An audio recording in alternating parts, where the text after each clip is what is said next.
inson zotiga mehr yetishmasa, u eng dahshatli yomon ishlarga qo'l uradi. Inson zotiga mehr yetishmasa, qo'lidan ish kelmaydi. Inson zotiga mehr yetishmasa, o'ziga ishonchi bo'lmaydi. Va har bitta ayol sevimli ekanligini anglasa, mehrga to'ladi u ayol. Chunki men ularga ochiqchasiga aytaman, men ularga marketingdan bilim bersam, ertalabdan kechgacha u bilimlarni qo'llab, oilasini esdan chiqarib yuborishi mumkin. Men qilgan xatolarni qilmaslik uchun men juda ham oyimni ko'ngliga qarab, singillarimni ko'ziga qarab, o'zimga eng oddiyroq narsani, eng odamlarga to'g'ri keladigan narsani tanlashni o'rganib qolganligim uchun, o'zim ham minuslarim bo'lganligi uchun qizimda u narsa, balki o'sha plyusingiz bo'lgandir. balkim qizimda bo'lmasligi uchun ham harakat qilaman. Imom ham, o'qituvchi ham, doktor ham, biznesmen ham, umuman hamma bolasidan xotirlanadigan zamonda yashayapmiz-da. Siz qay darajada bu narsani uddasidan chiqyapsiz, ya'ni bola tarbiyasi? Nima o'ylaysiz?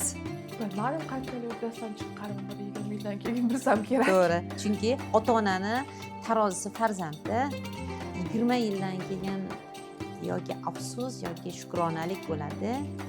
Lekin orqaga qaytish ilojisi yo'q.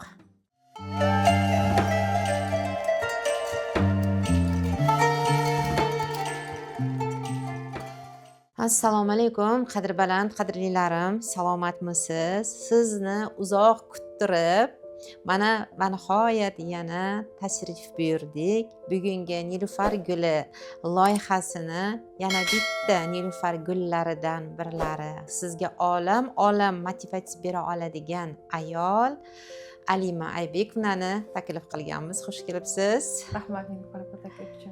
Alima Aybekovnani juda ham ko'pchilik bilishadi, Alimaxon, lekin aynan Nilufar gulini auditoriyasi uchun yana bir bor o'zingizni tilingizdan siz asli kimligingiz, ota-onangiz va umuman shu yergacha Alima Aybekovna bo'lguningizcha hayot yo'llaringizda muvaffaqiyatlaringizni birma-bir shu qisqacha aytib o'tsangiz. Men Alima Aybekovna, 36 yoshdaman. 3 ta farzandim bor, asli andijonlik. 5 ta farzandni to'ng'ich qizi, ikkinchi farzandman. Toshkent xalqaro maktabini bitirganman. Keyin Westminsterda o'qib, iqtisod fakultetida bakalavr diplomini qo'lga kiritganman. Amerikada MBA diplomini qo'lga kiritib, bu yerda xalqaro kompaniyada ishlaganman.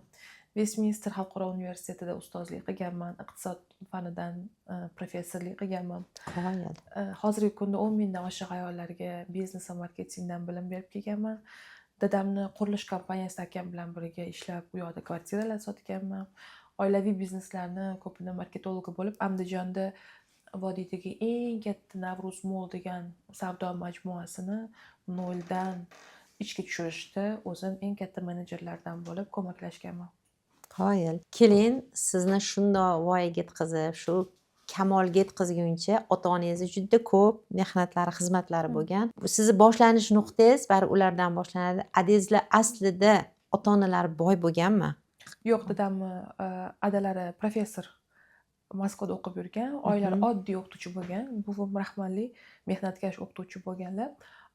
Adam shu o'zi 12 yoshdan ishga kirganlar, ishlashni boshlaganlar. Qayerda ishlagan ekanlar? Qanaqa qilib shu darajaga yetgan ekanlar? Birinchi ishim deb aytib berganlar, adam Qirg'izistondan tovar olib kelib Andijonda sotgan.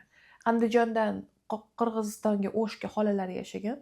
O'shliklarga kerak bo'lgan mahsulotni olib borib bergan. O'shdan andijonliklarga kerak bo'lgan mahsulotlarni 6-sinfdan shu ish bilan shug'ullanganlar.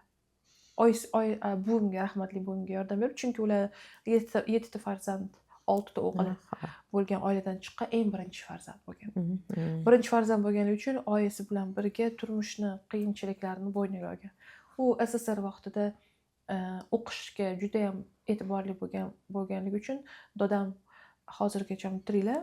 Andijon universitetida tarix fakultetida ishlaydilar. Professor, 60 dan oshiq kitob yozgan, O'zbekiston tarixini qayta tiklashga ko'maklashgan insonlardan biri, olim inson bo'lgan. Lekin adam yoshligida ular faqat bilim olish bilan ovora bo'lganlar Moskvada. qarang, qoyil. Dodingizlar ilm yo'lidan ketgan ekan, 60 dan ortiq kitoblari chiqqan. Lekin adingizlar ko'proq tirikchilikka o'zlarini urgan ekanlar-da, 12 yoshdan savdo bilan shug'ullanib Savdo ketgan bilan. ekanlar. Lekin haqiqatan ham sovet payti, oldingi paytda ko'proq o'qishga, ilmga targ'ib kuchli bo'lgan va o'sha paytda esimda bor, chayqovchi degan nom bilan juda yomon qilishgan. Mana o'zim eslayman, buvim rahmatli o'shdan zo'r tovarlar olib kelardilar. Bizdagi tovarlar o'shga olib borardilar-da. Voy chayqovchi, birov eshitib qolsa degan. Bu yomon otliq edi. Aslida qarang, biz katta bo'lib, bu tarixni o'rgandik. Hadicha onamiz aslida katta savdogar ayol bo'lganlar. Aynan bu savdogarlik bu hammaga ham berilavermaydigan, mahorat talab qiladigan, bu komfort zonasida bo'lmaydigan odamlarning ishi ekanda. Lekin adingizlar bu sohani tanlagan ekan. Demak, siz ota qiz ekansiz-da. Balkim endi dodam ustoz bo'lganligi uchun adamni fanini o'rgataman deb, biznesdan dars beraman deb. Qachondan boshlab sizni marketing qirolichasi deb atay boshlashdi? Amerikadan qaytib kelganimdan keyin marketing sohasida uyga kirganimdan keyin, uy sohasiga kirganimdan keyin, men kompaniyaga kelganimdan keyin oyiga 100 ga yaqin kvartiralar sotilishni boshlangan va kompaniya juda tez rivojlanib, yerlar sotib olinganda, kompaniyada faqat men ayol kishi edim, qolgan hammasi erkak kishi edi. Nechinchi yillar endi shu? U 2017-yil. Qoyil. 2017-yilda kirib уже noyabrda o'zida yangi yilgacha oktyabrda ishga kirgan bo'lsam, noyabrda o'zida 60 ta kvartira sotganmiz. Yangi yilda aksiyalarda ham sotib olganmiz. Bu endi Alloh tomonidan berilgan bir iqtidormidi yoki ilmni kuchi shunchalikmi? Siz tarvuz haqida gapirmayapsiz yoki non sotish haqida gapirmayapsiz, uy sotish haqida gapiryapsiz. Ham bilim bo'lgan, ham sharoit bo'lgan, ham bozorda holati bo'lgan. Bozor bo'shligimidi? Bozor ozida, konkurensiya pastida ham prezidentimiz tarafdan kim Toshkentdan uy sotib olsa propiska beriladi degan. Propiska berilayotgan vaqtida biza My5 kanalida kelinchak ko'rsatuvida reklama berganmiz. O'sha katta yordam bergan. Menimcha hamma narsa to'g'ri kelgan bu yerda. Bozori bo'shligi, men Amerikada yashaganimda o'zimga kvartira qidirardim-da yashaganim. Har xil saytlardan rasmlari, u yerda ijara 6 oyda almashtirishimiz kerak bo'lgan. U yerda 4 yil yashagan bo'lsam, meni bekor vaqtda qilgan ishim faqat uy qidirish bo'lgan.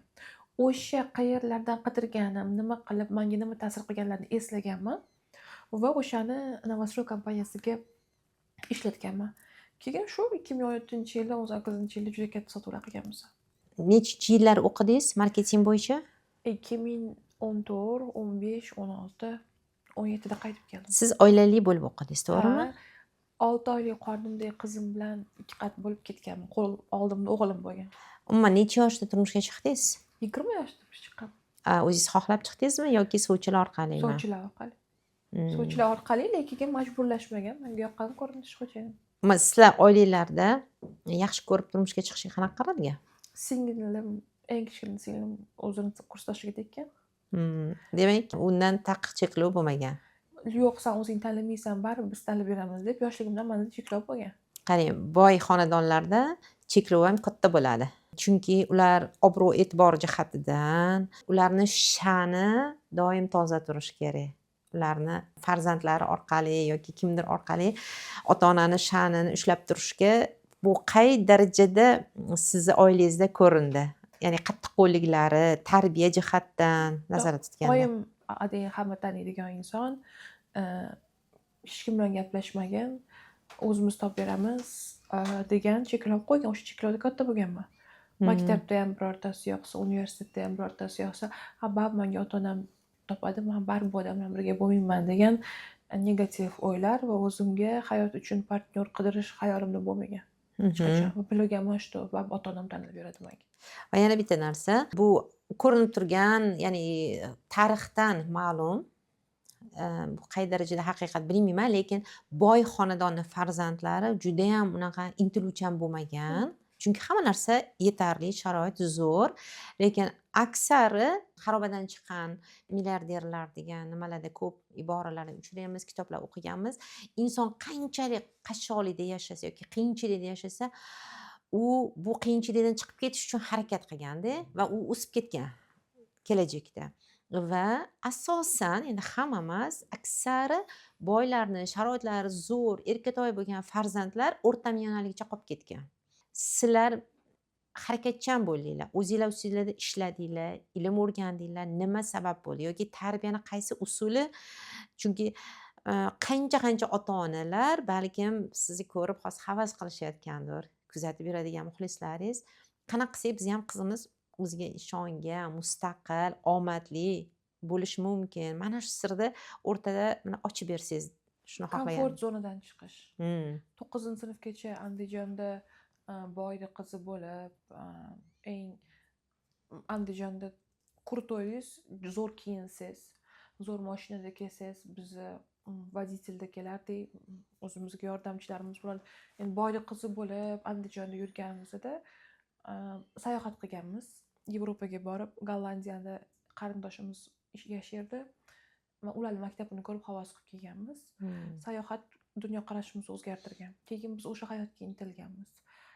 Toshkentda 9-sinfda xalqaro maktabga kelganimda umuman boshqa til, boshqa qadriyatlar. Toshkentda xalqaro maktabga kelganimda brendovoy, krutoy, zo'r kiyingan qizlarni emas, sariyda, boshi yog', hind qizi, zo'r inshoyosi, o'sha qizni hurmati baland edi. 9-sinfda meni qadriyatim o'zgargan. Kiyim, ko'rinish, brendlar emas, bilim ekan. 9-sinfgacha qanaqa o'qigansiz? 9-sinfgacha uch bahoga o'qiganman, chunki meni rus maktabga berishgan, ko'p narsani tushunmaganman va oilada eng katta qiz bo'lganligim uchun ko'proq oyimga yordam bergim kelgan. Ovqat qilib, uy tozalab, singillarimga, ukalarimga qarab, men o'zimni g'alabalik hissini uy bergan. Ya'ni ovqat qilsam yaxshi his qilganman. O'zi maktabda o'qituvchim nima gapirsa tushunmaganman. Shuning uchun 9-sinfgacha yaxshi o'qimaganman. Qoyil. Demak, insonga hech qachon kech bo'lmas ekanda. Chunki 9-sinfgacha asosiy olinadigan bilim olinadi. Undan keyin vaqti o'tgan hisoblanadi. U insonda hech qachon kechmas xohish bo'lsa bo'ldi. Qanaqa qilib yetkazib oldingiz? Menimcha farzandlarga ota-onalar birinchi o'rinda g'alaba tuyg'usini his qilib ko'rishga, bir narsaga erishdim degan. Men ovqatimga e'tibor qilib, ovqatim pishganda g'alaba hissini his qilganman. Yoki oyim bitta hammom tozalab chiq desa, as, komet, tayr, 4, 5, 6 xil azilliklarda tozaladim. Idealni tozaladim. Idealni tozalamagunimgacha men ko'nglim xotirjam bo'lmas edi. O'shanda men g'alaba hissini his qilardim-da. Bir narsani qo'l bilan yaratib, oxirigacha chiroyli qilish maksimalizm bo'lganmanda. Oyimga aytaman, maktabda yomon bahoga o'qigan bo'lsam ham, rahmat, shu qo'l mehnatiga o'rgatgan ekansiz. Oyim eng katta kelin bo'lganlar, har doim uyimizda mehmon bo'lgan. Ertalab 2gacha ham idish yuvib chiqardim. Akam navbati bo'lsa ham, singlim navbati bo'lsa ham, men idish yuvib chiqardim. Oyimga nimaga faqat menga idish yuvdirgansiz desam, faqat senda magistratura diplomim bor deb kulib qo'yadilar. Shu menimcha qo'l mehnati odamni sabrga o'rgatadi. Qarang, bir omadli insonni qanaqa qilib shu omadga erishdingiz? Sana beringchi desa, "Yo'q, ishlardan ertalab bordim, kechqurun keldim" deganda odam ilib ololmaydi-da. Lekin men hozir sizni formulangizni o'rganishga harakat qilganimda, o'sha o'zimni ko'nglimdek bo'lmaguncha vannalarni ham qayta necha xil narsa bilan yuvardim. Demak, o'shada hamma narsani perfekt qilish, mana shu xususiyat sizni shu darajaga olib chiqishingizga, o'zingizdan ko'nglingiz to'lmasligiga, har bitta narsani mukammal qilib, keyingisiga o'tishingiz sabab olib keldi. Ana. Mehnatdan qo'rqmaslik meni yoshligimda bor. Eng qiyin mehnat. 13 yoshimda tug'ilgan kunimni qilaman deb butun hovlimizni generalni uborka qilganman. Pardasigacha, gilamigacha hamma yo'g'ini yuvib. 13 yoshimda generalni mas'uliyat qarang. Bo'lmasa 13 yoshli qizga nima qizig'i bor? Faqat qizlar bilan o'ynab kulib ketardik. Gilamingiz, pardangizni unaqa ideal ko'rsatish, o'sha mas'uliyat sizda bo'lgan ekanda. 6-sinfda yangi yil kutishimiz kerak edi. Buvimnikida ikki patnis shirinlik pishirganman. Oshxonada juda ko'p mehnat qilganman. Oshxonada ertaga yangi yil nishonlaymiz. Shahnoza, unda Shahnoza edi ismim. Ikki patnis trufel qilib qo'y degan. Trufel u muraveynik. 6-sinf qiz turib oshxonada 4 soat, 5 soat muraveynik qilganman. Borsam buvim maqtavdi, oyim maqtavdi, hamma maqtov uchun yo o'zim bir narsada qo'lim bilan qila oldim deyishlik uchun. Manimcha shu Hmm. qizlarni oshxonada, uyda bir go'zallikka erishtirish bu va bitta joyda turib uzoq mehnat qilishlik bu dunyodagi eng zo'r ko'nikma. Qarangda, ko'pchilik o'ylaydiki, avla boyda, ularda hamma narsa bo'lgan. Shuning uchun ham shunaqa darajaga yetgan degan narsa demak noto'g'ri. 100% noto'g'ri. Biz boylarni ham o'ziga nima demoqchiman, har bitta inson sinovi bor. Bitta inson puldan sinaladi, erdan sinaladi, aka ukasidan, farzandidan, turmush Keling endi o'rtog'idan sinaladi-da. sizni sinovingiz haqida gaplashaylik. O'zingiz shu yerga olib keldingiz. Ha, Sizni ha. sinovingiz nimada? Mani sinovlarim ko'p mani. Har xil sinov bo'ladi. Ya'ni ayni paytda siz hozir turmushingiz buzilgan Da, va bunga necha yil bo'ldi? 5 yil bo'lib qoldi. Inson dunyoga kelganda erkak kishi ham, ayol kishi ham shu o'zini kelajakdagi jufti bilangina tasavvur qiladi. Shundoq hamma narsasi bekami ko'z bo'lgan. Bir uyni, bir oilani gul qiladigan, o'zi gul yuzli bo'lgan, sarvaqomat bo'lgan, hamma narsa qo'ldan kelgan. Sizdek ayolni nima sabab turmushi buzildi? Menimcha turmush ham rizq Alloh tarafdan beriladi. Shunaqa, lekin sabablari bor. Alloh tarafdan beriladi, Alloh tarafdan olib qo'yiladi va Alloh aytgan kuni turmushga chiqasiz, Alloh aytgan kuni turmushdan ajralasiz. 30 yoshlargacha men boshqa odamlarni sevardim. Ya'ni men yetarlicha yaxshi emasman, qolganlar zo'r deb turmush o'rtog'imni o'ta yaxshi ko'rganman. O'ta qizg'ancha bo'lganman. Telefon qilib qayerdasiz, nima qilyapsiz deb 30 yoshdan keyin o'zim yaxshi ko'rib qolganman. O'zim yaxshi ko'rib, rivojlanishga, bizneslarga ko'rganimdan keyin turmush o'rtog'im chidolmaganlar. Oldingidek qizg'onishlar, telefon qilishlar bo'lmaganda, ular o'ylaganki, menda boshqa odamda ko'ngli bormikin deb o'ylagan. Menda hech kim bo'lmagan u vaqtda. Ammo o'zimni bizneslarimni o'zimni sevishni boshlagan. Qanaqa qilib siz birdaniga o'zingiz sevishni boshladingiz? Qanaqa qilib inson shu darajada tabiati o'zgarishi oson emas-ku? Shaxsiy rivojlanib, har xil kurslarda o'qib, psixologiyani o'qib, hammani o'rgangan sarim ularni telefon qilib bezovta qilmadim. Urushmadim qayerdasiz deb, spokойно, zo'r ayol bo'lib qoldim. Ular chidamadi. Ular anaqa buni oldingidek qizg'onishlar bo'lmaganda. Chunki hamma erkak xohlaydi butun fikri, zikri ayolini erida bo'lishini, uni qizg'anishini, ataylab ham qizg'anish uchun sharoitlar qilib beradi, ataylab telefonni o'chirib qo'yishadi. Siz hamma rashk ham bo'lgan, qizg'anish ham bo'lgan, yaxshi ko'rgansiz, birdaniga o'zgarib qolganingizdan keyin ular ko'tara olmagan. Ularga shu energetika manimcha yetishmagan. Ammo boshqa urishib, baqirib, dodlab yashashlar men charchatgan. 30 yoshdan keyin bo'ldi men unaqa urushib, qizg'onib, telefon qilib, unaqa yashay olmayman deganman. O'zgaraman deganman. O'zimni yaxshi ko'rib, o'qishim bilan band bo'lganimda ular ko'tara olmagan. Xo'p, ko'tara olmaslik bu 3 ta farzandingiz bilan ajrashgansiz, to'g'rimi? 3 ta farzandni yetim qilishga yetarli sabab bo'lmasa kerak baribir. Yetarli sabab bo'lmaydi. O'zlari xohlagan, yo'q, men ajrashaman degan, xo'p deganman. Oson ishchi ajrashib ketgan. Juda oson ish. Ularni xohishi bo'lgan, ular ketib yuborgan. Xo'p deganman, yalinmaganman, dodlamaganman. Balkim sizni yalintiraman deb o'ylagan. Balkim farzandlarimni rizqi u inson orqali kelayotganda men ham yashayotgan bo'lardim. Ularni o'zimizni uyimni, arendalarimni o'zimiz rizqlantirayotganligimiz uchun ularni hozir kim boqadi, kim ularga uy beradi, kim ovqatlantiradi degan o'y bo'lmagan. Chunki rizq moliyaviy, moddiy tarafdan boshqa o'zimni adamlar kelayotgan bo'lgan. Birga qolishimiz ularni rivojlanmagan va uyda janjal, manipulyatsiyada farzandlarim o'sishini xohlamaganman. Balki bu odam bilan yashasam, bolalarim yaxshi maktabda o'qiydi. Bu odam bilan yashasam, meni bolalarim dunyo ko'radi.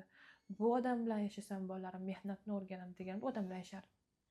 U odam farzandlarimga na mehnatni, na dunyoni, na moddiy, na ma'naviy kelajagini ko'rmaganligim uchun, Alloh borligi uchun yetim degan so'z yo'qligi uchun men ajrashganman. Shu paytgacha afsus qilgan paytlaringiz bo'ldimi? Yo'q. Yozda farzandimni yubordim Andijonga Qur'on o'rgansin deb. Adasi bilan har kuni vaqt o'tkazdi. O'rgatgan narsasi mashina minish bo'ldi va juda ham yalqov farzand bo'lib keldi.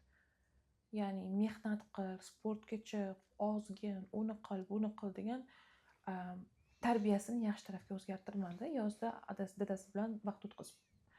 Lekin qoni yaxshi.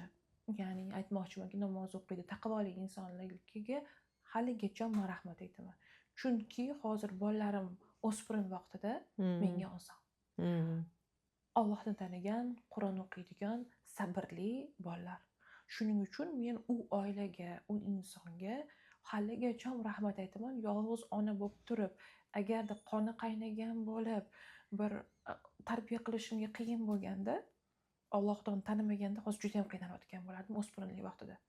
Aynan qonida islom va halollik borligida men hozirgacha ularga rahmat aytaman, chunki hozirgi kunda o'spirin vaqtida men qiynalmayman, alhamdulillah. Lekin bolalarni o'z dunyosi bor-da. Ular baribir o'sha necha yillarni otasiz o'tkazishyapti. Bu narsada sizga shikoyat ham qilishadimi? Chidab yashamadingizmi, oyijon deyishmaydimi? Yo'q. Ayol kishini настроенияsi, men oyimni baxtsiz 3 yil ko'rganman. Buvim o'tib qolganda. Buvim o'tib qolganda oyimni ko'zi g'ishtini ko'rmagan. 2 yil na kulgan, na gapirgan. O'tiraveradi televizorda onasi bolalarni ko'rsa yig'laveradi. Oyimni kulishini men orzu qilganman. Adam keyin Fransiyaga borib kuldirganmiz oyim.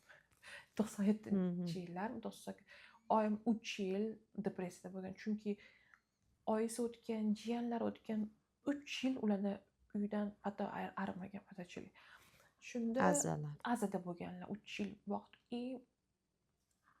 Onani kayfiyat yomon bo'lsa, bu eng katta travma bolaga. Men turmushda yashab, yig'lab, uni qizg'onib, dodlab yurishim mumkin. Yoki turmushdan ajralib, shaxsiy rivojlanib, namozimni o'qib yurishim mumkin, xursand bo'lib.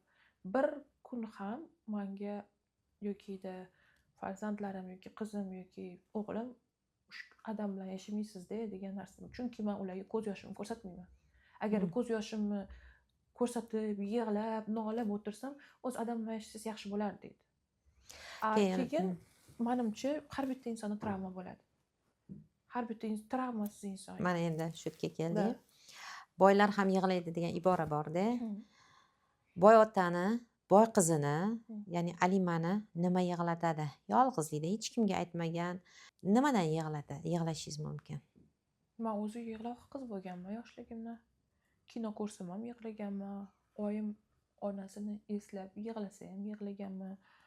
Men hamma narsa yig'latadi va yig'lash bu yomon emas. Bu qalb yumshaydi. Hamma bilan qo'shilib yig'lash u boshqa, Alima. Yo'q, hamma bilan qo'shilib emas, yolg'iz, ruhiyatingiz, qalbingiz yumshatadi.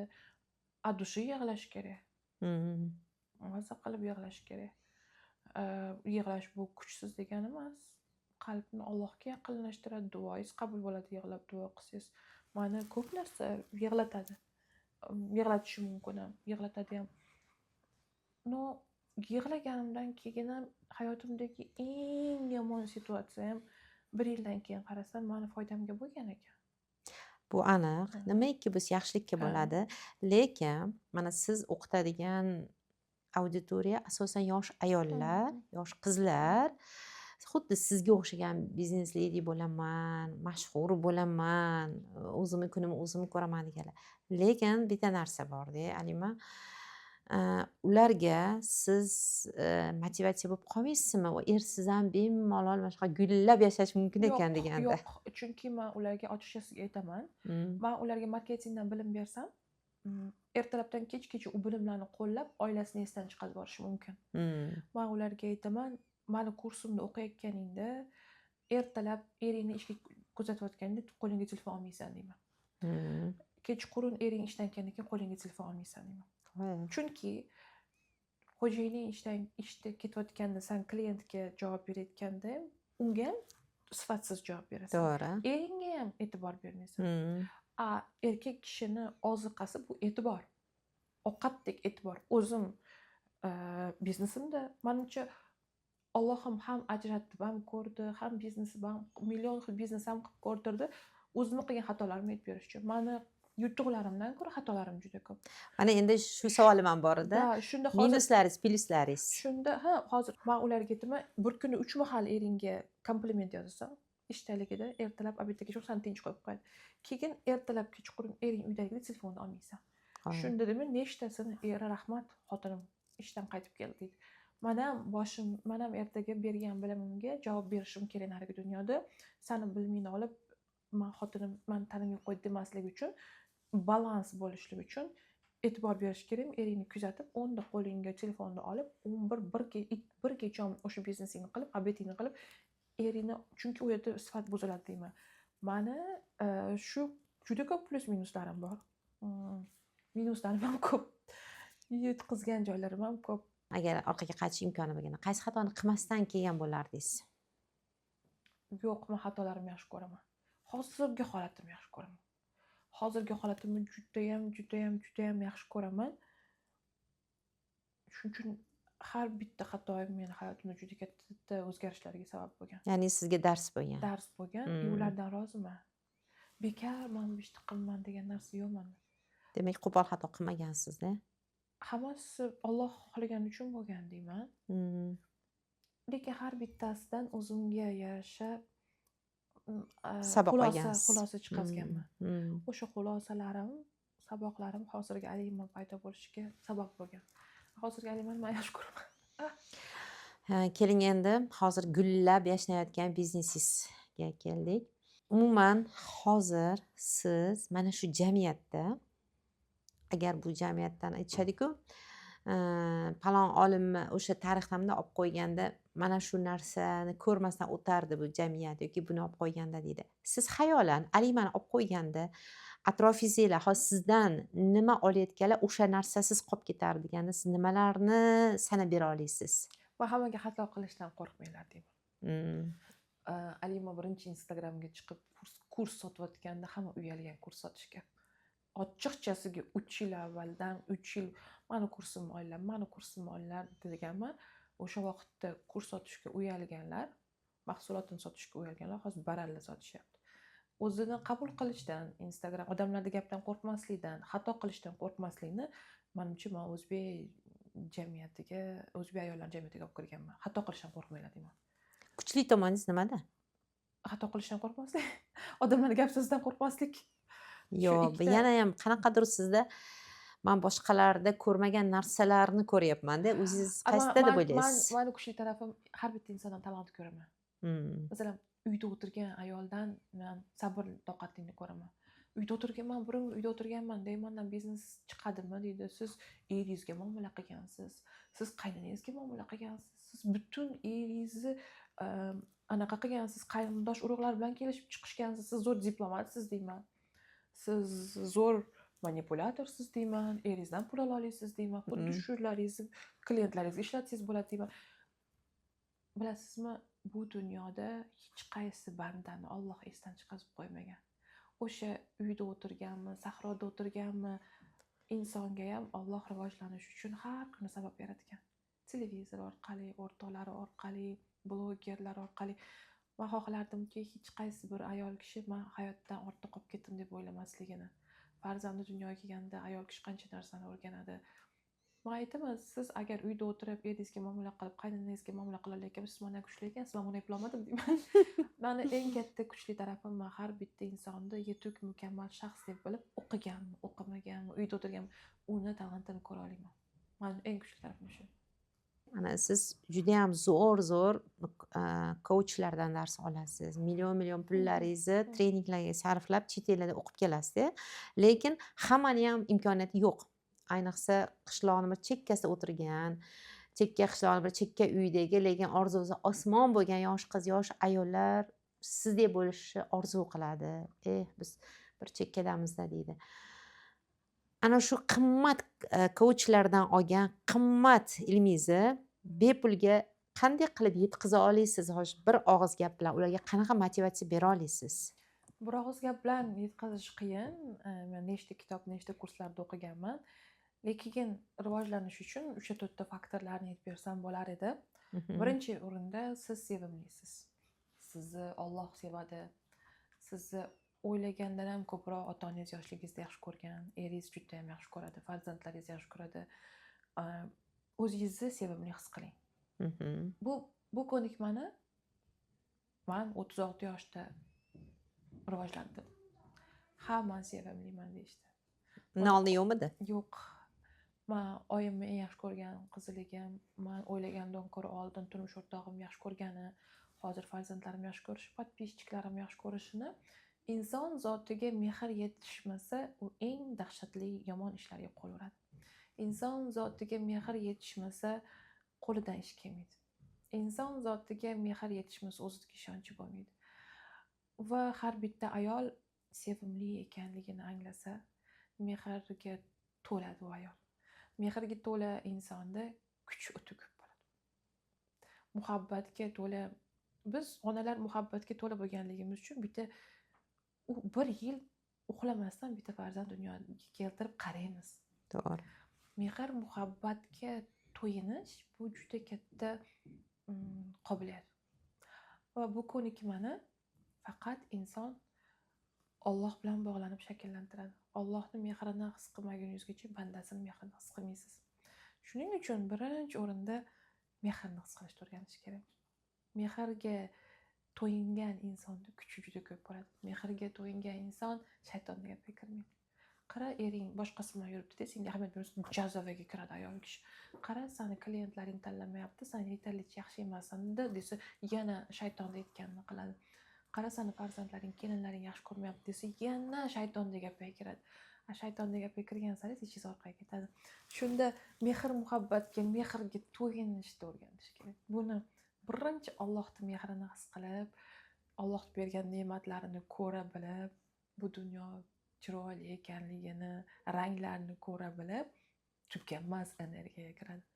Keyin u mehrni his qilgandan keyin Alloh mehribon, bu orzuni, bu o'ylarni menga bekorga qalbimga solmaydi. Bular hammasiga erishishi mumkin ekan deydi. Allohning mehrini his qilgan inson Allohning berayotgan ovozini, qalbidagi ovozni his qiladi. Va u qalbdagi ovozni o'sha mehr orqali ishonishni boshlaydi. O'sha ishonch insonga yana kuch beradi. Eng sizni to'xtatayotgan narsa sizga mehr yetmaslik va shayton u bo'lmaydi deb o'ylashlik. Shu narsa insonda mehrdan bir narsani to'xtatib qo'yadi. O'ziga tasavvur qilishdan ham to'xtatib qo'yadi. O'xshamaydi, baribir bo'lmaydi deb. Allohning mehriga to'yingan inson, qalbidagi ovozga his qilgan insonga tuganmas kuch beradi. O'sha inson mehnatkash bo'ladi. O'sha inson yaqinlariga ishonishni boshlaydi, o'ziga ishonishni boshlaydi. Shunda bir narsa qo'ldan kelishni boshlaydi. Instagramda har bitta ko'rayotgan, siz faxrlanayotgan, siz orzu qilgan insonlar bekorga sizga chiqmayapti. Siz ularga o'xshaganingiz uchun. Kim sizga Instagramda yoqsa, demak siz ulardan ham o'ta olasiz. 100% o'ta olasiz ulardan. U yerda bilim emas, u yerda eng yaxshi universitet emas. U yerda birinchi o'rinda xohish va Allohga ishonish. U Alloh xohlamaganda u narsani sizga berishga, uni qalbingizga solmagan bo'lardi. Shu narsani mehrga va ishonchga to'yinsa, inson hamma narsaga erisha oladi. Maqsad qo'yishi juda ham ko'p odam mohiyatini tushunmaydi. Tushunamiz deb o'ylaydi. Aniq bilamiz, meni maqsadim shu deb o'ylaydi. Lekin keling, mana shu orzusini amalga oshirish uchun birinchi navbatda maqsad qo'yish nimaligini, uni qanday qo'yish kerakligini, keling, mana shu sizni tinglayotgan yosh ayollarga va umuman yoshidan ham qat'iy nazar hech qachon kech bo'lmaydi-ku. Yaxshi niyat qilish, mana shu ilmini ham berib keting. Bu sizda ko'ryapman-da, bor-da sizda bu. Yoshligimda amakim uyiga borganman-da, amakim uyda tursam, zo'r chiroyli kacheli turibdi. Va bizda shunaqa bo'lsa edi deb xayolimdan o'tganda, uyga kelsam adam olib kelib qo'ygan ekan. Oyim bilan biz 8-sinfda yozda kanikulda Toshkentga kelganmiz. Oyi, qachon Toshkentga ko'chib kelamiz desam, hali emas deganda, yo'q, men ertaroq ko'chib kelmoqchiman Toshkentga deganman. 4 oydan keyin Toshkentga ko'chib kelganman. u qalbni yondiradi, u narsa, u xohish, u maqsad qalbni yondiradi, u narsa va unga birorta harakat qilib ko'rish kerak-da. Qarang, yaqinda bitta narsani o'zim sezib qoldimda. Ko'p o'rtoq bo'lib uy tanlashga bordikda. Biz ikkita bitta yaqinim borlar, yaqinim bo'lib ketganlar. "Yo'q, men buni olsaymi? Yo'q, hali bunga yetishga bor" deb o'zimiz imkoniyat, o'zimizni chegaralarni hisobga olyapmizda. Yana biz bilan bitta ayol bordilar. Cho'nchagida bir tiyin yo'q. Kulib gapiryapti. Bir tiyinim yo'q. Lekin men bundan emas, men bu uyda olaman. Keyin men buni olaman degan narsa necha kun meni o'zimga keltirmadi. Singlimdan so'rasam, keyin ular "Nilufar opa, bildingizmi? U cho'nchagida bizdan battar bir tiyin yo'q-da uni" deb gapiryapti. Lekin haqiqatdan ham o'sha uyda oldi kelgan. O'sha uyda oldi va biz hayron qoldik. Hammaga beraman deydi-da Alloh, hammaga beraman deydi. Lekin "Yo'q, meni hozir sharoitim sal yetmayapti-da bunga. Men bu darajaga yetib olsam" deymiz. Yoki biz maqsad qo'yayotganda biz yoshimizni, sharoitimizni, o'zi qayerdan kelib chiqamiz, senga kim qo'yibdi u katta maqsad qo'yishdi degan narsa bilan o'lchov beramiz. Yo'q, biz Robbimizni imkoniyatiga qarab maqsad qo'ymasligimizni tushunib yetdimda. Ha, maqsadda keyin eng asosiysi o'zingizniki bo'lishi kerak. Men 3 yil avval rossiyskiy kursga borganman. Maqsad qo'yish bo'yicha u ham. Kurs bo'lganmi shu? Kurs bo'lgan. Maqsad bo'yicha. Maqsad bo'yicha bo'lgan. Kurs bo'lgan. Borganimda u aytganki, hamma rivojlangandan keyin o'zingni davlatingda zo'r numerating bo'lgandan keyin Dubayga ko'chishing shart degan. U mening maqsadim bo'lmagan. Dubayga ko'chishim shart ekan deb o'zimga maqsad qo'yib, meniki emas edi u maqsad. Meni ustozimniki edi. Maqsad o'zingizniki bo'lishi kerak, ko'zingizni yondirish kerak. Shunday qiynalib ketdim Dubayga ko'chaman deb. Birinchi o'rinda maqsad ustozingizniki emas, maqsad o'rtog'ingizniki emas, maqsad qarindoshingizniki emas, o'zingizniki bo'lishi kerak. Ichingizni yondirish kerak. Ichingizni yondirish kerak. Ustozim aytdi, hamma rivojlangan kurdolar Dubayda yashash kerak. Men ham Dubayda yashashim kerak ekan deb ustozim maqsadni qo'ydi. U meniki emas edi. U vaqtda menga Moskva yoqdi, u vaqtda Moskvaga ko'chmoqchi edim. Okey, 3 yil harakat qildim. Keyin Dubayga ko'chishimga har xil kanal qidirdim. Qanaqa ish topaman marketolog bo'lib. Keyin 1 yil bitta odam orqali Dubayga ko'chishim mumkin. O'sha odam orqali marketing agentsiyalariga ishlab zo'r bo'lib ketishim mumkin deb 1 yil faqat o'sha odamdan kutdim. E'tibor, o'sha agentsiyadagi harakat qildim. Ular menga javob bermagandan keyin motivatsiyam tushib ketdi. U 1 yil avval edi. Такой depressivniy состояниеga kirib qoldim. Keyin hozir o'ylab qaragsam, birinchi o'rinda Dubayga ko'chish meni ustozim maqsadi. Ikkinchi o'rinda nimaga men Allohning bandasidan kutdim. Hozir o'sha kompaniya, o'sha inson qo'l ochib kutib olaman desa ham borgim-yo'q, chunki 1 yil men depressiyada yurdim va Dubaydan bezilib qoldim. Dubayda birinchi o'rinda ustozimning maqsadi edi, meniki emas. Ikkinchi o'rinda Dubayga ko'chishda faqat bitta odamdan kutdim men. Depressiyaga tushib qoldim, kurs ham qila olmay qoldim, hech nima qila olmay qoldim. Meni butun hayotimni mazmuni o'sha agentsiya va o'sha joy bo'lib qoldi. Men bu yerda kurslarim hech nima ko'zimga ko'rinmadi, u o'tgan yil edi. Hozir butun dunyo ko'ch desa ham ko'chgim yo'q, chunki 1 yil bezilib qoldim. Mana endi ko'ching. Bezilib bo'lganman-da. Chunki o'tgan yil esingizdami? O'sha sammitda aytildiki, butun dunyoni eng ijod qilayotgan insonlar Dubayga yig'ilmoqda. Da. Bu narsa sizga motivatsiya bermadimi qaytanga? Qaytanga berdi, lekin men o'sha agensiyadan kutdim. Men yo'l qidirdim. Dubaydan ko'nglim sovib ketdi bitta agensiyani deb. Hozir o'sha agensiya ishga ketdi, borgim kelmaydi. Endi o'ylab qarasam, qachon o'zi xayolimga Dubayga keldi desam, hamma rivojlangan inson Dubayda yashash kerak degan. Men yoshligimdagi orzu ham bo'lmagan narsa. Orzu o'zingizniki bo'lishi kerak. Ustozniki ham emas, qarindosh urug'niki ham emas, o'rtoqniki ham emas, o'zingizni yondirish kerak-da orzu. Shunda bitta ko'p ayollarning qiladigan eng katta xatosi, erim olib bermayapti, mashina olib bermayapti-da, erim uy qilib bermayapti-da, boshlig'idan, eridan, bir atrof muhitdan, bitta joydan, bitta lokatsiyadan kutadi menga o'xshab Dubaydan yoki bitta insonni. Bu dunyodagi eng katta qilgan xato. Alloh aytadi, mendan kutmayapsan deydi. O'shaning uchun erim olib bermayapti-da, erim qilmayapti-da, oyijon mana bunaqa deyapti-da, boshlig'imiz mana bunaqa deyapti degan insonni ichi o'ladi. Bermaydi Allohim. Chunki Alloh aytadi, sen nimaga eringdan kutib olsan, mendan kutmayapsan deydi. O'sha boshlig'idan katta premiyalar kutganlar boshliq bilan urushadi. Eri bilan katta oylikni kutganlar eri bilan urushadi. Alloh aytadi, "Men beraman senga. Balkim ering orqali, balkim adang orqali, balkim oking orqali, balkim вообще boshqa inson orqali senga beraman. To'g'ri. Mendan so'ra" deydi. Maqsad qo'yganda erim olib berish kerak. U olib berish kerak deb Allohga shart qo'yish. Alloh qalbingga o'sha birorta mashinani xohlayotsanmi, erim olib berish kerak. Adasi bermoqchi, yo'q, erim olib berish kerak. Yo'q, u olib berish kerak. Bu yokida ba'zi qizlar akam zo'r pul topadi, akam bizga pul bermayapti-da, keyin ham hammasini olganda, klassический o'zbekskiy oilalarda sen Allohdan so'radingmi? Sen so'ramadingmi Allohdan? Nega akangdan kutyapsan? Akangga kim beradi? Alloh beradi-ku.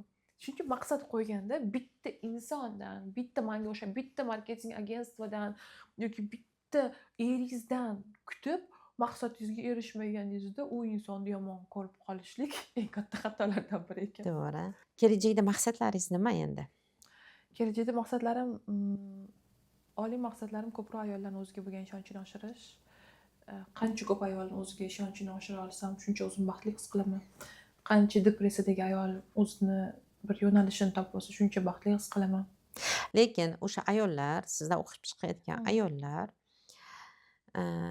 o'sishi 2 karra, 4 karra bo'lib ketib, eridan o'tib ketgandan keyin sizni turmushingizda bo'lgan, sizni eringiz bilan bo'lgan his-tuyg'u bo'lib, ular ajrimga olib kelmaydimi? Nima deb Men o'ylaysiz? bitta bandaman, oilani qulashiga Alloh sababchi, insonni o'zini qilgan xulqi sababchi. Men marketing kitobini kim yozgan ekan, uni hayoti qanaqa bo'lgan ekan deyilmaydi-yu. Payg'ambarlarning ayollari, Oysha onamiz necha yil 60 payg'ambarimiz o'tgandan keyin necha yil o'zi yolg'iz o'tgan, o'zini ilmiga bergan. Hadicha onamiz payg'ambarimizga erga tegishidan avval necha yil yolg'iz bo'lgan. Maryam onamizga er berilmagan. Bitta er bo'lmasa baxtsizman degan narsa yo'q. Taqdirni to'laqonli qabul qilib, har bitta kunga shukr qilib yashashni Qaysi onamizga o'xshashni xohlagan bo'lardingiz? Oysha Sizni onamizga. kumeringiz. Oysha onamizga men rosa bilim olishni yaxshi ko'raman. Men bilim olishni yaxshi ko'raman va u yoqqa ko'chaga chiqib, erkaklar bilan pul talashishni yaxshi ko'rmayman. Masalan, Hadicha onamizga shunaqa kuchi bo'lgan, menda unaqa kuch yo'q. Men bilim olishni yaxshi ko'raman, ilm yo'nalishida ketgim keladi. Hadicha onamiz shunchalik katta savdogar, boy ayol bo'lib, mana shu turmush o'rtoqlariga bo'lgan hurmatlari va dinga sadoqatlari tufayli borlarini berganlar-da. Men unaqa ayol bo'lib ko'rdim. Men bildim. Qadringizga yetishmadi. Yo'q, balkim 3 ta farzand, balkim bu Allohning ne'matidir. Balkim o'sha Albatta ne'mati. Bu Allohning ne'mati. 3 ta farzandimga qadrimga yetmadi deya olmayman. Lekin hozirgi etapda Suiiste'mol qilishdi sizni. Yo'q, prosta bir-birimizga beradiganimizni berib bo'ldik. Men suiiste'mol qilingan jabrdiyda emasman, chunki 3 ta bolam bor. Oyoq qo'lim tinch, sog'. Ishlatdi, Westminsterda dars berdim, Amerikada dars o'qidim. Mendan roziman. Birga bordinglar, to'g'rimi? Birga borib bilim oldik. Meni suiiste'mol qilmadi. Prosta Allohim ash etapda menga rivojlanishim uchun o'sha insonni bergan edikan, mendan ming shukr, baxtli bo'lsin, men roziman. Lekin buni bu yog'iga meni kuchim, e'tiborim 3 ta farzandimda bo'lishi kerak, o'zimda bo'lishi kerak. Men ko'chaga chiqib, erkaklar bilan kelishmovchiliklarni to'g'rilab, u darajada o'zim mujestvenniy kачествolarim o'tib ketgan. Menga hozir yaxshi o'qish bo'lsa, ilm bo'lsa, kitoblarimni yozsam, Oysha onamizning pozitsiyasi menga ko'proq to'g'ri keladi. Chunki u yerda o'zimni yaxshi his qilaman. U yoq men chiqib bir jang qilishda hozir. Chunki biz tabiatan o'zi Alloh bizni ojiza qilib yaratdi-da. Men ojizaligimni tan oldim. Menga lekin sizga suyanchiq ham kerak. Suyanchiq ham kerak. Men ilm yo'nalishidaman. Menga ilm olishga sharoit bo'lishi kerak, ilm tarqatishga sharoit bo'lishi kerak. Oysha onamizga sevimli bo'lib yaxshi yashashim kerak. Chunki bu savolni berganimdan xafa bo'lmang. Yaqin bir tanishim telefon qildilar-da. 5 ta farzandi bilan kelini ajrashaman deb uyga ketib qolibdi. Vaholanki yangi uchastka qilib chiqarishgan, o'ziga xon ko'lankasi maydon, eri mashinalar olib bergan xotiniga. Shunaqa ham bo'lar ekan. Shunaqa ham bo'lar ekan. Nima qilay, nima maslahat berasiz? dedilar-da. Erkaklar yetishmayapti ekan-da u ayolga. Bilmadim. Menimcha ayol kishiga erkak kishi tarafdan hamma uy, mashina, komfort yaratib bersa ketishi qiyin menimcha, bilmadim men. Hamma narsa yaratib bersa, men u yerda tilim ojiz. Endi men nimani sezdim yaqinda ayol kishi o'zini figurasidan, o'zini xarakteridan, o'zini biznesidan, o'zidan norozi bo'lsa, eri bilan ko'p urushar ekan. Nima Siz sabab? qilmayapsiz, o'zidan norozi. Ya'ni aybni faqat boshqalardan ko'rish. Chunki o'zi baxtsiz ichida. Sizni eringiz hech qachon baxtli qilib qo'ya olmaydi-yu. To'laqonli ayollar erim yurarmikin deb eri bilan urushadi. Chunki o'zini figurasi o'ziga yoqmayapti. O'zini figurasi o'ziga yoqmayapti. Namozini vaqtida o'qisa, zikrini vaqtida qilsa, sport bilan shug'ullansa, ovqatini qilsa, insonlarga xizmat qilib, insonlarga ilm berib, ilm tarqatayotgan ayol kishi eri bilan kam urushadi. O'zidan norozi bo'lgan ayol kishi o'zini negativini eriga sochadi. Xursand ayol kishi erini kayfiyati bo'lsa ham, o'zingiz ikkovlar siz boshqa xonaga chiqib ketadi-da, hayotdan xursand ayol. Eng katta ayb ayollarda erim baxtli qilish kerak. U baxtli qilish kerak, ishim baxtli, u baxtli qilish kerak, kelinim baxtli qilish kerak, bolalarim baxtli qilish kerak, erim baxtli qilish kerak. O'zingiz baxtli qilasiz ayollar, o'zingiz baxtli qilasiz. Bu faqat baxt harakatda, inson zotiga xizmat qilishda, bilim olishda, namozda, men uchun. Qarang, sizga bitta qaltisroq savol. Siz internet bilan yashaydigan insonsiz, ijtimoiy tarmoqlar bilan. Bir kun ko'z ochdingiz, shu chekka sigir buzoqlar bor joyda, qozonda, ya'ni o'choqda ovqat qiladigan joyda uyg'ondingiz. Sevimli insoningiz va farzandlaringiz yoningizda. Lekin internetdan allaqachon umid utsangiz bo'ladi. Shunday joyda yashab keta olarmidingiz? Sevimli insonlarim, turmush o'rtog'im, farzandlarim oldimda. Ya'ni sizga shart qo'yilsa-da, Alima Aybekovani shuncha erishganlaringni unutasan, bu yoqda boshqacha hayot, sevganlaring va o'sha farzandlaring bag'ringda oddiy qishloq ayoli bo'lib, o'zingni oddiy hayotda yashab o'tasan desa. Yo'q, unaqa odamni tanlamayman. Chunki u odam bilan qadriyatlarimiz to'g'ri kelmaydi. Bitim bilan tanlab ko'rdim Andijonda, eski shaharda katta bo'lgan bo'ladi. Qadriyatlarimiz ikki xil tilda gaplashamiz. Menga Instagraming ham qoladi. Instagraming podpischkini oshirish uchun yordam ham beraman. Biznesingga sponsorlik qilaman. Men bilan baxtli bo'lasan, men bilan sayohat qilasan, xohlagan narsani olib beraman. Mani oldimda yursang bo'ldi, chunki meni xaraktering, tajribang, bosib o'tgan yo'lingni hurmat qilaman, yaxshi ko'raman. Sen oldimda kelasan, bilimingni yaxshi ko'raman, shu oldimda bo'lsang bo'ldi. Instagraming ham hamma yo'g'ing qoladi, yaxshilansa yaxshilan degan odamga turmushga chiqaman. Demak, qishloqda insonimi, uni qadriyatlari boshqa. Meni tushunmaydi, u ikki xil tilda gaplashamiz. Demak, turmush o'rtoq tanlayotganda erkaklar ham shu qizga xarakter jihatdan, ijtimoiy jihatdan tengligini hisobga olib tanlash kerak ekanda. Chunki baribir oxiriga bormas ekansiz. Sevgi ham tugar ekan, to'g'rimi? Chunki men o'sha 36 ga chiqdim, bilaman meni nima xursand qiladi.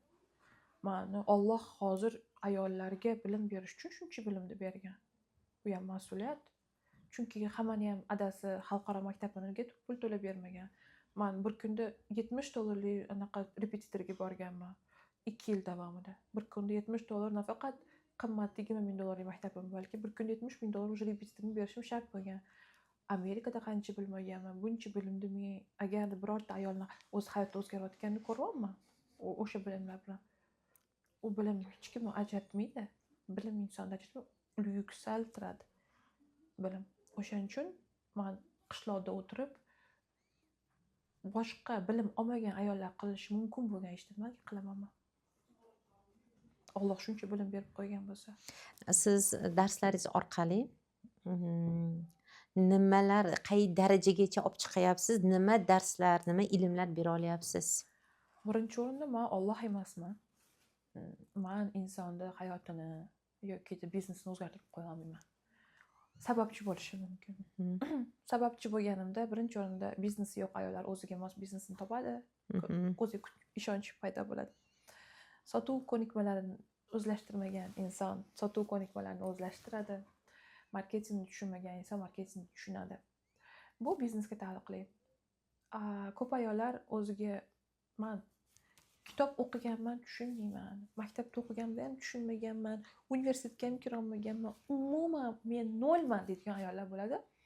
U ayollar reklama nima uchun qilinishi kerak, sotuvchi Instagramda qanaqa sotayotganini tushunsa, ayolni ongi kengayadi.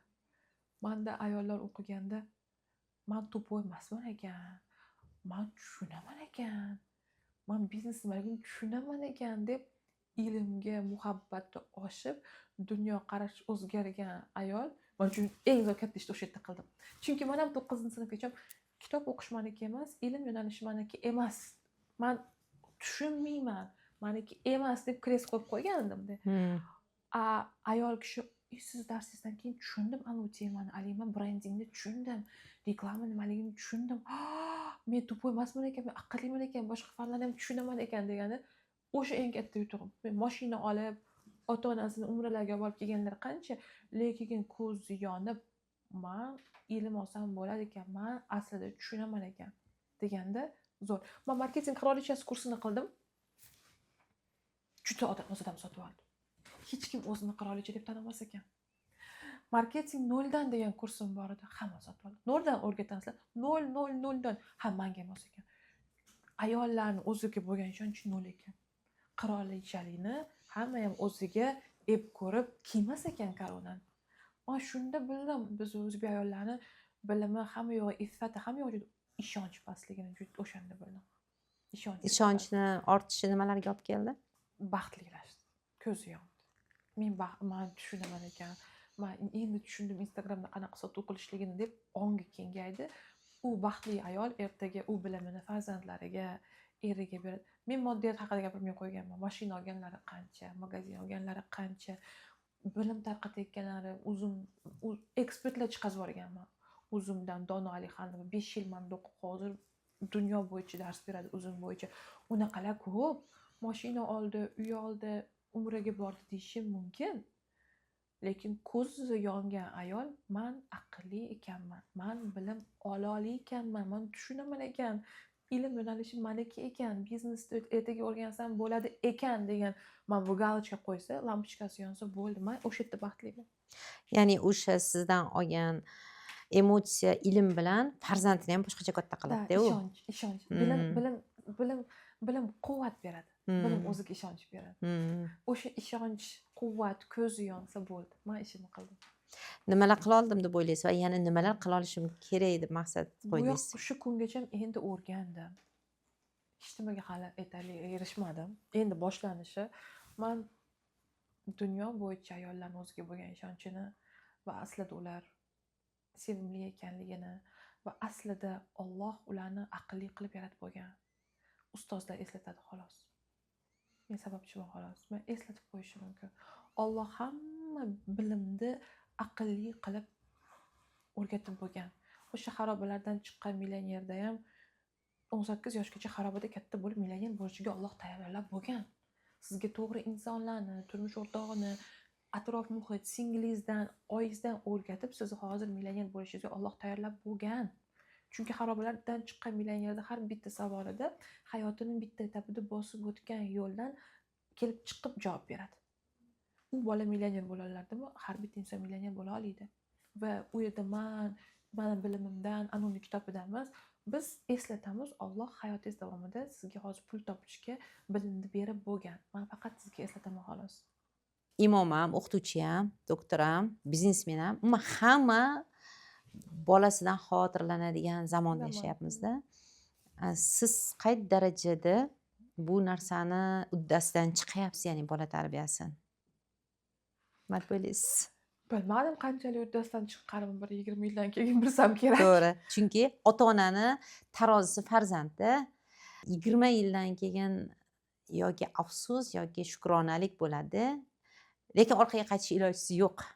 O'shaning uchun mana siz o'zingiz Amerikada o'qib keldingiz va baribir qaysi kursga borsangiz, o'sha olayotgan bilimingiz baribir o'sha donolashishingizga sababchi bo'ladi-da. Xato qilib qo'ymaslik uchun nimalarga e'tibor beryapsiz bola tarbiyasida? Birinchi o'rinda band qilib qo'yishlik. Sport, mehnat. Siz qilgan mehnatlar qila oladimi qizingiz hozir? Yo'q, bu darajada. Yildan yilga yengillashib boryapti-da, mas'uliyatlari, burchlari. Mana siz gapirdingiz, siz shu paytgacha kelgan bosqichingizni tahlil qilib, formulasini tuzib chiqishga harakat qilyapman.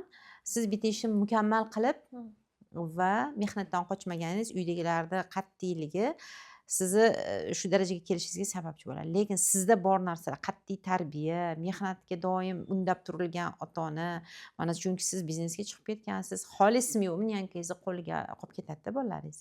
Siz kutgan natijaga erishish uchun nima qilgan bo'lardingiz agar imkoningiz bo'lsa? Men qilgan xatolarni qilmaslik uchun man judayam oyimni ko'ngliga qarab, singillarimni ko'ziga qarab, o'zimga eng oddiyroq narsani, eng odamlarga to'g'ri keladigan narsani tanlashni o'rganib qolganligim uchun, o'zimga ham minuslarim bo'lganligi uchun qizimda u narsa Balki o'sha plyusingiz bo'lgandir. balkim qizimda bo'lmasligi uchun ham harakat qilaman. Har bitta insonni taqdiri Alloh tarafdan beriladi. Hech kimda idealniy har bitta inson taqdiri o'ziga mos. Men oyimni yoshligini yashamaganman. Lekin oyimga rosa harakat qilganman o'xshashga. Lekin hozir oxiri oyimga o'xshamaslikni, o'xsha olmasligimni tanlab, men umuman boshqa shaxsligimni tan olganimdan keyin hayotim o'zgardi. Oyim erini millioner qilib yuborgan ayol. Oyim Hoji akani qizi. Men ham erimni millioner qilmoqchi bo'ldim, o'xshamadi. Demak, men o'zim bo'lishim kerakdir balkim dedim. Ya'ni menga 100% qizim o'xshashi ham shart emas. Chunki men oyimga o'xshamoqchi bo'lganimda baxtsiz bo'ldim.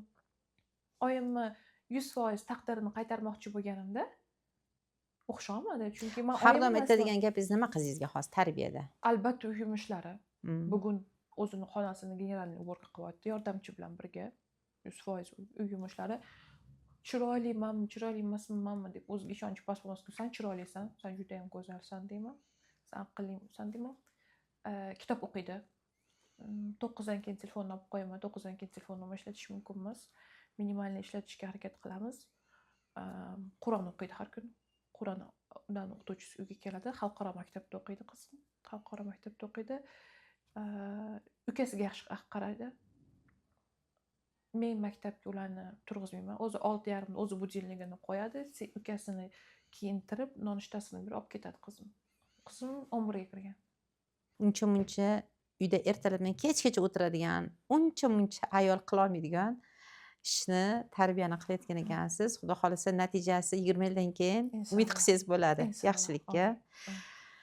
O'ylaymanki, bugungi suhbatda aziz bizning muxlisalarimiz o'ziga kerakli motivatsiyani oldi, chiroyli ishoralarni tushundi va har qanday holatda ham shukr qilishni, qayerda tug'ilgan, qanday mavqedaligidan qat'iy nazar hayotni go'zal davom ettirishni his qildi. Yana bitta go'zal motivatsiya bersangiz, chunki baribir marketing qirolichasidan bir maslahat olib qolish foydadan xoli bo'lmaydi. Marketing bu bozor degani. Marketingda biz ko'proq mahsulotni sotishni o'rganamiz va birinchi o'rinda inson o'zini suhbatdoshiga sota olishi kerak. Suhbatdoshingiz kim bilan gaplashayotgan bo'lsangiz ko'ziga qarang, kuling va o'zingiz 5 ta eng kuchli jihatlaringizni ayting. Men birortasi bilan tanishtirgan birinchi o'rinda men 3 ta farzandning onasiman deyman, keyin marketologman deyman, nechta kvartira sotganimni aytib o'taman, Amerikada yashab o'tganimni aytaman. Biz o'zbek ayollar, voy, men o'qimaganman deyman, faqat uy bekasiman deb ko'zini olib chiqishadi. Amerikadagi ayollar esa birinchi o'rinda nechta farzandi borligini aytadi. Har bitta inson o'zi chempion bo'lib tug'ilgan. Hattoki 10 yil davomida turmushda yashayotgan bo'lsa, men 10 yil davomida turmushimda yashayapman, turmushdaman desa ham o'zi u katta narsa. Har bitta inson o'zi yutug'i bilan tug'ilgan va o'zingizni yutuqlaringizni insonlarga ko'proq ayting. Ko'proq aytgan sari o'ziga bo'lgan ishonch ortadi. 3 ta, 5 ta eng katta yutug'ingizni insonlarga ayting.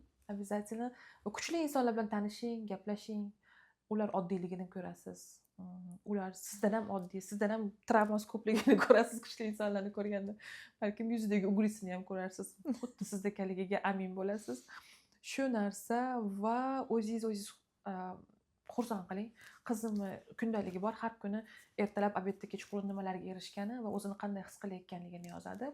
O'zini emotsiyasi, agarda o'zini baxtli qilish, o'zini xursand qilish inson o'zini qo'lida. Albatta jismonan, ruhan, aqlan har kuni rivojlaning. Alimaxon, bizni loyihamizga yo'lmasdan kelganingiz uchun, ayollarimizga motivatsiyalaringiz bilan bo'lishganingiz uchun, ularga maqsad sari intilishni o'rgatganingiz uchun kattakon rahmat. Bizni homiymiz. to'y va marosim liboslari Voy, mashallah. chiqaradigan Axanal brendidan Aha. siz uchun maxsus hadyamiz. Voy, Yaxshi rahmat. kunlaringizda Rahmat, keyin. rahmat, katta, rahmat. Rahmat, ishlaringizda rivoj. Taklif uchun Ya. rahmat. Ishlagan rivojini bersin. Rahmat katta. Salomat E'tibor uchun bo'ling. rahmat. Qadrlilarim, o'ylaymanki mazza qildingiz va albatta fikrlaringiz, savollaringiz bo'lsa kommentariyada qoldiring. Inshaalloh qo'ldan kelganicha javobsiz qoldirmaymiz degan umiddamiz. Salomat bo'ling.